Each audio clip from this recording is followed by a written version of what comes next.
इसमें सबसे बड़ी अगर किसी की गलती है तो एनसीडी की गलती है।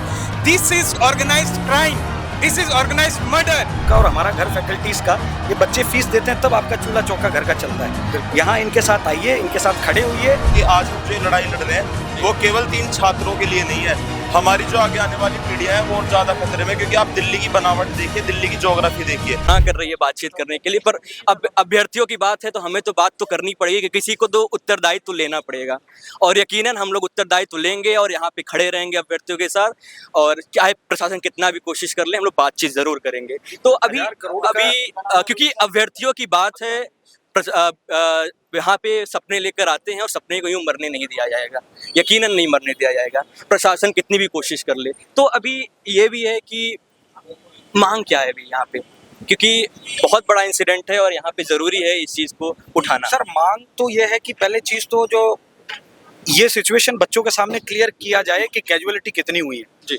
और यहाँ पे स्टूडेंट्स की डिमांड है कि उन बच्चों को कम से कम कंपनसेशन का 1 करोड़ देना चाहिए, क्योंकि ये जो हमारी इंडस्ट्री है, मैं फैकल्टी 4 साल से हूँ, कम से कम 4,500 करोड़ की इंडस्ट्री है जी। लमसम ये जितने बच्चे आपको दिख रहे होंगे, किसी एक बच्चे ने मुझे नहीं लगता 1.5 लाख रुपए से कम फीस दी होगी। तो आप ऑन एन एवरेज अगर 15,000 बच्चे भी मान के चलते हैं, ORN में और मुखर्जी नगर मिला के मैं बता रहा हूँ 15-20 हज़ार, तो आप 1.5 लाख से इंटू करते हो 3,000 करोड़ का ये मार्केट है। किसी इंस्टीट्यूशन में, मैं जिम्मेदारी के साथ कह रहा हूँ, जिस इंस्टीट्यूशन में मैं काम करता हूँ उस इंस्टीट्यूशन में भी कभी आज तक इस तरह की कोई मीटिंग नहीं हुई कि 3,000 करोड़ का मार्केट है, हम 30 लाख रुपए भी बच्चों की सिक्योरिटी कंसर्न पे चर्चा करें। तो ये बात आप फैकल्टी को बताए थे आप कभी, जो यहाँ पे भी आप कर रहे हैं? सर मैं तो खुल के कह रहा हूँ कि नहीं, यहाँ तो ये तो ठीक है, इंसिडेंट होने के बाद आप कर रहे हैं, पर इनसे इसके पहले कभी आप उस मीटिंग के बारे में कोई बात की है फैकल्टी? कभी नहीं। आप ये सोचिए, ये सब एक्चुअली ये पूरा नेक्सस है। आप मुझे ये बताइए, आप इंस्टीट्यूशन की तो गलती है, देयर इज नो डाउट जी। ये जो बिल्डिंग बनी और बगल में एक बिल्डिंग और बन रही है जी। इन सब बिल्डिंग में बाहर 2 बिल्डिंग और बन रही है, इन सब बिल्डिंग में बेसमेंट है, बेसमेंट में लोग सब क्लासरूम चला रहे हैं, लाइब्रेरीज चला रहे हैं। बेसिक स्ट्रक्चर प्रोग्राम ये होता है कि जहाँ भी बेसमेंट होता है वहाँ पे इमरजेंसी एग्जिट गेट होना चाहिए, मिनिमम 2, बिल्कुल, जो कि एमसीडी की गाइडलाइंस है। अब आप मुझे दिखाओ एक भी यहाँ पे जो बेसमेंट में जिसमें लाइब्रेरी चल रही है उसमें 2 छोड़ो, एक भी इमरजेंसी गेट हो, और ये बच्चे सारे खड़े, इनसे पूछ लो इनमें से किसी की लाइब्रेरी में भी अगर इमरजेंसी एग्जिट गेट हो तो, और इनसे 1500 2-2 हज़ार फीस ली जा रही है, एक लाइब्रेरी पे 100 बच्चे हैं जी। तो this is all economic share, यहाँ पे किसी को नहीं पड़ी है। अब फैकल्टी, मैं मतलब दुख इस बात का है कि हम लोग कल भी आए, परसों भी आए, और भी फैकल्टीज आ रहे हैं, पर इन बच्चों को जिन लोगों से उम्मीद थी सबसे ज्यादा कि जो सोशल मीडिया में स्टार हैं अपने आप में, जो बड़े बड़े चैनल्स पे जाके इंटरव्यू देते, ये उनसे उम्मीद कर रहे थे, वो नहीं आए। इनके लिए बड़ा इशू ये चल रहा है। दोपहर में आज मुझे मालूम चला, इसकी कितनी सच्चाई है मुझे मालूम नहीं, कि कल तक जो जिस XYZ इंस्टीट्यूशन में ये घटना हुई है, उस इंस्टीट्यूशन के जो डायरेक्टर हैं, CEO हैं, उनके खिलाफ जो मामला था वो नॉन बेलेबल में था जी। आज शाम को कुछ सोर्सेस से पता चला कि वो जो मामला है वो नॉन बेलेबल जो था वो अब बेलेबल में आ गया। तो लोग तो हो सकता है छूट जाएं, हो सकता है सेंटर हेड के कंधे पे बंदूक रख के बोल दिया जाए कि भाई आप संभालिए, आफ्टर 2-3 महीने बाद जब ये मामला शांत होगा विल टेक यू आउट। बिल्कुल। तो ये सारी जितनी भी चीजें हैं बच्चों के सामने क्लियर करनी चाहिए। हॉस्पिटल्स, बहुत सारे फैकल्टीज गए हैं, बहुत सारे बच्चे भी वहाँ गए हैं, मीडिया भी गई थी RML में। किसी बच्चे को अभी तक ये नहीं पता है कि कितनी कैजुअलिटीज है। आपने बिल्कुल सही बात रखी, और मैं भी इसी बात पे आना चाहूंगा कि आज हम जो लड़ाई लड़ रहे हैं वो केवल 3 छात्रों के लिए नहीं है, हमारी जो आगे आने वाली पीढ़ियां हैं वो और ज्यादा खतरे में, क्योंकि आप दिल्ली की बनावट देखिए, दिल्ली की ज्योग्राफी देखिए, ये जो बड़ी बड़ी बिल्डिंगें इन्होंने बना दी हैं, यहाँ पे नक्शा पास करने का कोई सिस्टम नहीं है प्रॉपर। दिल्ली के अंदर MCD में भी कोई प्रॉपर अधिकारी नहीं है, आर्किटेक्ट नहीं है जो नक्शा पास करता है। दिल्ली सेस्मिक जोन 4 में आता है। यहाँ के हिसाब से आपने देखिए पूरे ORN में अंडरग्राउंड लाइब्रेरी बना रखी है, ये तो अपने आप में सबसे बड़े खतरे का काम है।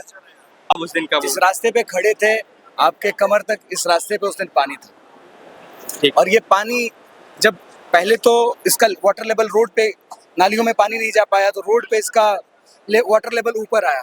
फिर वाटर लेवल ऊपर आने के बाद जब पानी का प्रेशर ज्यादा पड़ा तो ये राउस IS के ग्राउंड फ्लोर में पानी घुसा, और वहीं से पानी अंडरग्राउंड में घुसा, और वहाँ लाइब्रेरी में 2-4 बच्चे ही समझ पाए तो वो निकल आए, बाकी 30-35 बच्चे वहीं फंस गए। और अभी तक हमें सरकार की तरफ से एश्योरेंस या फिर कोई बात नहीं बताई गई है कि हमारे अन्य साथी हैं कहाँ जी। बिल्कुल, अभी तो किसी को भी नहीं पता चला, और अभी तक कोई कोचिंग संस्थान आप लोग के सहयोग में आई, अभी तक बातचीत की, ऐसा भी आपको कुछ ज्ञात है? बातचीत की नहीं है, बात होती है सहयोग की। और जब हम लोग छोटे छोटे पाइप लाकर, बाल्टी लाकर, मग लाकर पानी निकालने का कोशिश कर रहे थे, जब हम सरकार के तंत्र को, व्यवस्थाओं को फोन करके बुलाने का प्रयास कर रहे थे, तो 9 बजे तक दिल्ली में हमें व्यवस्थाएं नहीं मिल पाई थी कि हम मोटर लगाकर पानी को निकाल सकें। तो हम टीचर तो फरार हैं, टीचर सिर्फ कथनी और करनी वाले हैं। यहाँ भारत में अब शिक्षा व्यवसायीकरण का रूप ले चुकी है। शिक्षक नहीं है, उन्हें व्यवसायी कहिए तो बेहतर होगा। बिल्कुल। तो अभी तो प्रोटेस्ट हो रहा है, तो अभी तक कुछ ऐसा आयुक्त जो था, तो एमसीडी आयुक्त, तो अभी तक उसकी तरफ से कोई वो बातचीत हुई ऐसा? अब आप खुद भी देख लीजिए कि अभी तक हमें बताया नहीं गया कि कितनी डेथ हुई हैं। बिल्कुल। उसके लिए कोई प्रेस रिलीज नहीं जारी की गई है और हमें एश्योर नहीं किया गया है कि नहीं डेथ 3 ही है। जी। ये है कि डेथ 3 है, किसी की तरफ से हमें कोई एश्योरिटी नहीं मिली है। और हम यहाँ एकत्रित हैं कि ये घटना की पुनरावृत्ति न हो। 4 दिन पहले हमारा मित्र नीलेश राय, जो बेंच दे रहा था पटेल नगर में, खुले तारों के चलते मरा। यहाँ हमारे मित्र जो पढ़ रहे थे, अपना पैसा खर्च करके राउज आईएएस जैसे बड़े इंस्टीट्यूट में, कैसे मैप पास हो गया कि वहां पे एग्जिट नहीं था, कोई इमरजेंसी एग्जिट नहीं था। जब राउज जैसे आईएएस जैसे इंस्टीट्यूशन में जब एग्जिट गेट नहीं था, और दिल्ली जैसे शहर में अगर नहीं था, तो सोचिए क्या हालत है हमारी। और विद्यार्थी क्या मरने के लिए हैं। और आपको पता होना चाहिए कि परमिशन मिला है वहां पे गोडाउन का, लेकिन आप देखेंगे कि वो गोडाउन ना होकर वहां लाइब्रेरी में कन्वर्ट किया गया है। तो राउज आईएएस के एथिक्स पे भी ये क्वेश्चन है। पर मुझे लगता है कि सिर्फ ये राउज आईएएस की बातचीत नहीं हो रही है। यहाँ पे जितने भी कोचिंग संस्थान हैं, उनको अपने मानक तय होने चाहिए और इस चीज़ की स्पष्टीकरण होनी चाहिए कि विद्यार्थी सुरक्षित हैं और पूरी तरह से सुरक्षित है।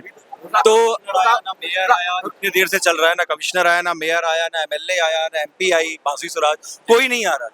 तो फिर ये यहाँ पे हम प्रदर्शन किए जा रहे हैं। माफ़ करना चाहेंगे, पर बांसुरी स्वराज जी ने ऐसा कहा है कि जो उसकी सुरक्षा के मानक थे, वो पूरी तरह से दिल्ली गवर्नमेंट के ऊपर कर रही है। तो दिल्ली गवर्नमेंट के मैं सबको गिल्टी मान रहा हूँ। मैं मान रहा हूँ बांसुरी स्वराज को गिल्टी, मैं मान रहा हूँ दुर्गेश पाठक को गिल्टी, मैं मान रहा हूँ एमसीडी के मेयर को, इस मेयर गिल्टी, मैं चेयरमैन को गिल्टी मान रहा हूँ। मैं सबको गिल्टी, ये कोचिंग माफिया जो है, इनको भी गिल्टी मान रहा हूँ। तो ये जो सारे लोग हैं, ये आ भी नहीं रहे, कुछ कर नहीं रहे। सारे जितने भी लाइब्रेरी हैं, सबके एंट्री पे मीटर लगा हुआ है। शॉर्ट सर्किट हो चुका है। वेस्ट पटेल नगर में तो एक लाइब्रेरी में आग भी लग गई थी पिछले साल गर्मी में, पीटी से 1.5 महीने पहले। एंट्री पे आग लग गई, 2nd फ्लोर तक आग गया, कुछ लोग जख्मी भी हुए, आरएमएल पे उनको ले जाया गया, सरदार पटेल हॉस्पिटल भी ले जाया गया। कुछ नहीं होता है, सारा लेवल ऑफ गवर्नेंस फेल्ड है। चाहे आप एमसीडी ले लो, लेजिस्लेटिव ले लो, सेंट्रल गवर्नमेंट ले लो, जितने लाइब्रेरी है आप सारे लाइब्रेरी का सीसीटीवी निकाल लीजिए। कौन आके क्या करता है, कौन पैसा लेता है, क्या करता है। बिना, यहाँ तो बोल रहे हैं कि स्टोर का लाइसेंस है, लाइसेंस अलाउड नहीं किए हुए। आप जाके पता करिए कि कौन कलेक्ट करता है। सीसीटीवी तो हर लाइब्रेरी के बाहर लगा हुआ है। कोई पहली समस्या नहीं थी। आज मैं पिछले 1.5 साल से यही ओल्ड राजेंद्र नगर में हूँ। जब भी कोचिंग जाता था, यहाँ पे होता ये था कि जो पानी था वो पूरा भर जाता था। एमसीडी वाले हर हफ्ते अपना रेड मारने आते थे। क्या होता था, जितने ठेले वाले थे, रेडी वाले थे, उनसे अपना वसूली करने आ जाते थे। उन्हें वो समस्या दिखती थी, क्यों? क्योंकि उनसे उनकी वसूली होती थी, उनसे उसकी पॉकेट भर जाते थे। लेकिन उन्हें ये नहीं दिखता था कि यहाँ का जो प्रॉब्लम है उसको कैसे सॉल्व किया जाए। क्यों? क्योंकि उससे उनको पैसा नहीं मिलता था। अगर वो चीज़ वो देखते हैं तो आज हमारे साथी हमारे बीच होते, ये इतनी बड़ी आंदोलन नहीं करना पड़ता। इसमें सबसे बड़ी अगर किसी की गलती है तो एमसीडी की गलती है। This is organised crime, this is organised murder. ये ऑर्गेनाइज्ड क्राइम है और इसका जो जिम्मेदारी कोई नहीं लेना चाहता है। क्यों नहीं लेना चाहता है? क्योंकि ये राजेंद्र नगर में हम बच्चे रहते हैं, हमारा कोई वोट नहीं है, हमारे पास वोट नहीं है, इसलिए वो सुनने को तैयार नहीं है। पिछले 3 दिन से हम यहाँ पे आंदोलन कर रहे हैं। हमारी जान क्या इतनी मतलब उसकी कोई वैल्यू ही नहीं है, मतलब कोई वैल्यू नहीं है। 3 साथी अपने ये तो बता रहे हैं कि 3 चले गए हैं, 3 कैजुअलिटी हुई है। हम तो इनसे मांग कर रहे हैं कि पूरी निष्पक्ष तरीके से आप हमें बताइए कि कितनी जाने गई हैं। वो क्यों नहीं आ रहे कैमरा के सामने? वो क्यों नहीं बता रहे हैं? उन्हें तो बताना चाहिए ना। अरे कुल मिला के ये है कि ये जितने भी कोचिंग संस्थान है, गाहे बगाहे कुछ 1-2 को छोड़ करके बाकी ना तो कभी यूपीएससी की प्रिपरेशन किए हैं ना। जहाँ तक कोचिंगों की बात है, हम एक बहुत मोटी रकम इन्हें देते हैं। लगभग यहाँ पे जितनी भी कोचिंग है, जितनी भी कोचिंग है आप देख रहे हैं, लगभग 2 लाख के आसपास होते हैं। क्या उनकी ये जिम्मेदारी नहीं होती है जो हमारे बच्चे हमारे संस्था में पढ़ रहे हैं वो कहाँ रह रहे हैं? वो तो इन्वायरमेंट में बड़ा अच्छा पढ़ा देते हैं, नीस हमारा इन्वायरमेंट जैसा होगा वैसे ही बच्चे रहेंगे। जितना अच्छा इन्वायरमेंट रहेगा उतना अच्छा शिक्षा व्यवस्था रहेगा। 10/10 के रूम में जब बच्चे जाते हैं तो बच्चे जब 10/10 के रूम में जाएंगे तो वो ऐसी जगह की कल्पना करेंगे जहाँ पे अच्छे से पढ़ाई हो सके। इसीलिए वो खोज में निकलते हैं लाइब्रेरी में एक बड़ा अच्छा व्यवस्था होता है कि 24 घंटे पढ़ने की व्यवस्था होती है, एसी रहते हैं, लेकिन वो व्यवस्था भी पूरा लचर-पचर हो चुका है। व्यवसायीकरण हो गया। बिल्कुल पूरा कॉमर्शियलाइज हो चुका है। और हमारा घर फैकल्टीज का, ये बच्चे फीस देते हैं तब आपका चूल्हा चौका घर का चलता है। यहाँ इनके साथ आइए, इनके साथ खड़े होइए। आप सिर्फ सोशल मीडिया पर जाकर और बड़े बड़े चैनल्स पर जाकर अपने आप को बड़ा बताने की कोशिश मत कीजिए। इन्हीं बच्चों की फीस से आपका घर चला है। तो आज इनके बीच में अगर आप अपना दुख दर्द, आपसे ये कुछ डिमांड नहीं कर रहे हैं, सिर्फ इतनी डिमांड कर रहे हैं कि आप हमारे साथ आके 2 मिनट खड़े हो जाइए। कुछ फैकल्टीज आए भी हैं, लेकिन जिन लोगों से उम्मीद थी सबसे ज्यादा, वो लोग अभी तक नहीं आए हैं। करे जैसे कि अभी एक है कि हाई कोर्ट में दिया गया है, तो दिल्ली में जितनी 667 कोचिंग्स हैं, जो बड़ी कोचिंग्स हैं जो तैयारी कराती हैं, उनमें ये है कि केवल मात्र 67 में एनओसी क्लियर है।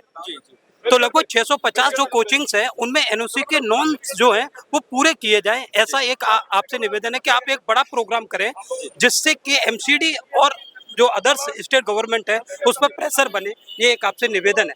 मैं तो गवर्नमेंट से यही बात कहूँगा, फिर से कह रहा हूँ, बार कह रहा हूँ कि मानक तय हो और सुरक्षा की गारंटी विद्यार्थियों अभ्यर्थियों को जरूर दे, ताकि जिंदगी रहेगी तो पढ़ाई रहेगी, अगर नहीं रहेगी तो फिर तो आप जानते हैं क्या है।